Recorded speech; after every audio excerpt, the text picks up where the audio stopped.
Hello guys, how are we doing today? So we have a nice little problem for you today. So let's get into it immediately. So we have two. Okay. So I don't have my pen tab connected. So if you'll just bear with me for a second. Okay. Okay. Yeah, we are back. So we have two indistinguishable, meaning identical urns in front of you. One of the urn has four $1 chips and six $10 chips. Okay, so one urn has the urn 1 and A has 10 chips, out of which 4 is $1 and 6 is $10. The urn B has three $1 chips and seven $10 chips. So urn B also has the same number of chips, but three of them are $1 and seven of them are $10.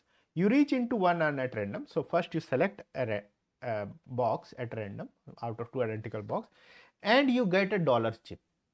So it is given to you that you get a dollar chip. Okay. Now you have the opportunity of switching the urn or picking the coin from the same urn. You are given the opportunity to pick another chip at random, either from the same urn or another chip from the second urn. So you can switch the urn, or you can keep the same urn and pick the second chip. Your payout is the value of the second chip. So whatever the second chip that you draw is what you get. Okay, so this is a very common set of problem, whether to switch or not. Okay, under optimal gameplay, what is your expected output? So how much do you expect to play? So first we have to decide whether we should switch or not.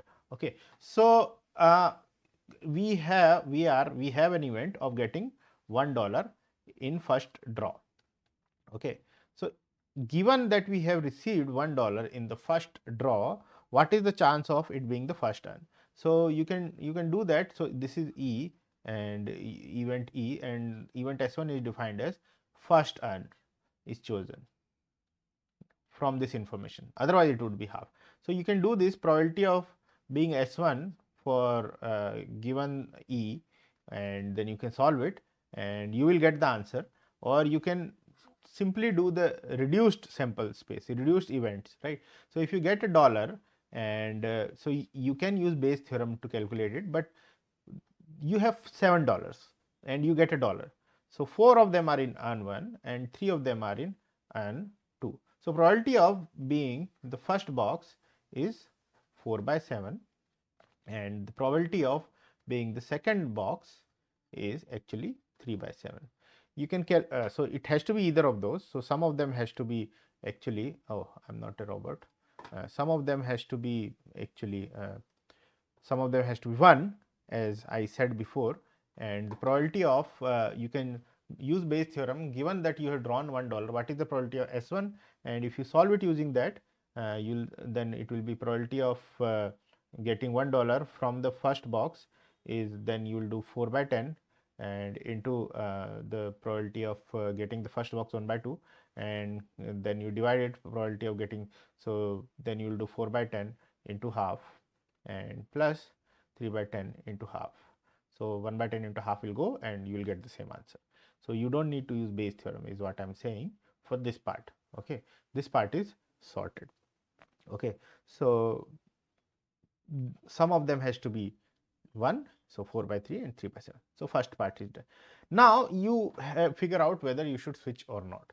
Okay, so the probability of getting first urn is higher, so so you should switch, because if you switch in the second box you have more chance of getting $10 chips, right? And that's what you would think, right? And but that would be wrong. Why would that be wrong? Because since you have drawn only one chip, so now you have three $1 chip in the first urn and six $10 chip. Okay, so if you chose first urn, then this is what is remaining for the second chip, second coin. So you should not switch, and we will prove this easily. We will first say, okay, we are not switching. So what is our expected output? So this is event, I'll define this as event $1. So E1. So what is your expected output? Expected output is, suppose you got the first urn and then you are getting a second chip out. So the probability of getting the $1 chip is 3 by 9 and you get 1, and 6 by 9 and then you get 10. So this expected output from the, if you chosen first urn is, so this is the whole thing is 63 by 9 7. The expected value is 63 by 9 is 7. So this is 7 into, so and this is for the first urn, and then for the second urn 3 by 7, and since you already drawn one, so 2 by 9 into 1 and plus 7 by 9 into 10. So you get 72 by 9, which is again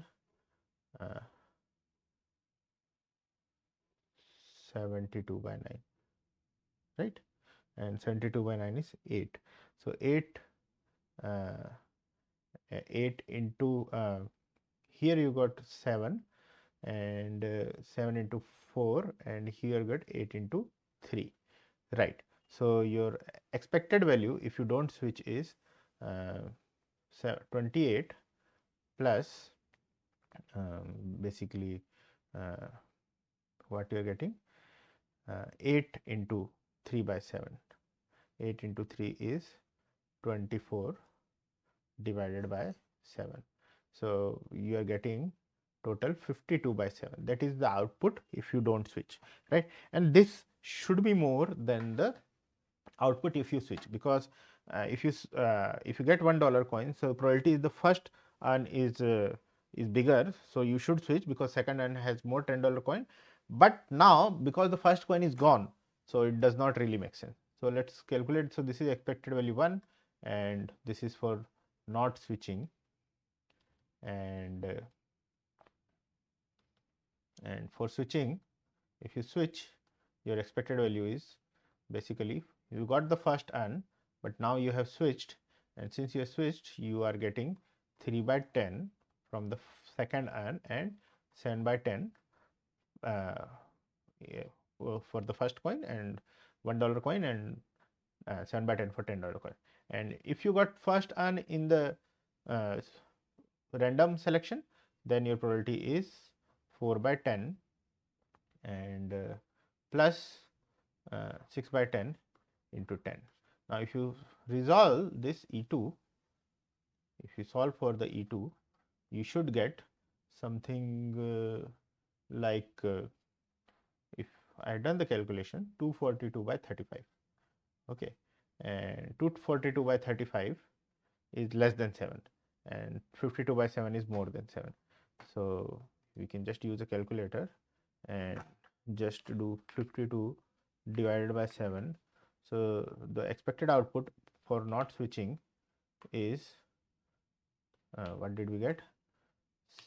7.43, and expected output in switching is, so you get 242 divided by 35, that would be 6.91. So 6.91, right? So you get 50 cents more if you do not switch, right? And let's run a program to see whether we are right. Okay, so we are running the program 10,000 times, and in 10,000 times we have urn 1 with 6 and 4, and urn 2 with 7 and 3. You can easily do this using prompt. I have written a prompt and I have gotten the right code in the first try. Okay, so you randomly choose one urn, and if urn 1 is there, and then if the first coin is not 1, you continue. We disregard those runs, right? And we can do that because we are running it 100,000 times. We don't really have to worry about it. So we are reduced sample space. Only we are worried when we get only we are concerned when we get the first coin as 1. Okay, so if you get first coin as not as 1, you continue. Otherwise the first coin is 1, and then you take it out. Okay, so you take it out, and second coin, so you are not replacing the thing, and you randomly choose the output, and then you append it. And the second strategy, you actually switch, but the coin is not replaced, coin is only drawn from 1, and you append, and you do the same thing for urn B, exactly same code. We did not need to write everything second time. We could have made it shorter, but that's okay. It's fine. I'm not writing the code anyway. And then average payout for strategy 1 and average payout for strategy 2, and strategy 1 or strategy 2 is basically number of total inputs. So we are disregarding completely when we did not get a dollar coin in the first case, and if we run it, and we'll get the same answers. So without switching we are getting 7.43, and with switching we are getting 6.9. And what did we get? 6.9 and 7.43. So we've done a decent job, and let's run it again with 100 turns time. So see if we are getting the same output. Yes, so we are getting same, and let's run it a million times. I don't know how long will the code take, but the answer should be same. We should get the similar. Okay, it took only 4 seconds. So 7.42 and 6.93. So I hope you understood this question and the code. How did we verify it? So if we, the benefit with not switching is we have already have $1 coin out, so our probabilities improve. And if we switch, we do not have the dollar coin out, and the probability of getting the first earn is higher, because we have the event that the first event is this, and that's 4 by 7 and 3 by 7 instead of half, and $1 coin is out, so we are happy with what we are getting. So I hope you understood this question, this nice little problem, and thank you. Keep being awesome.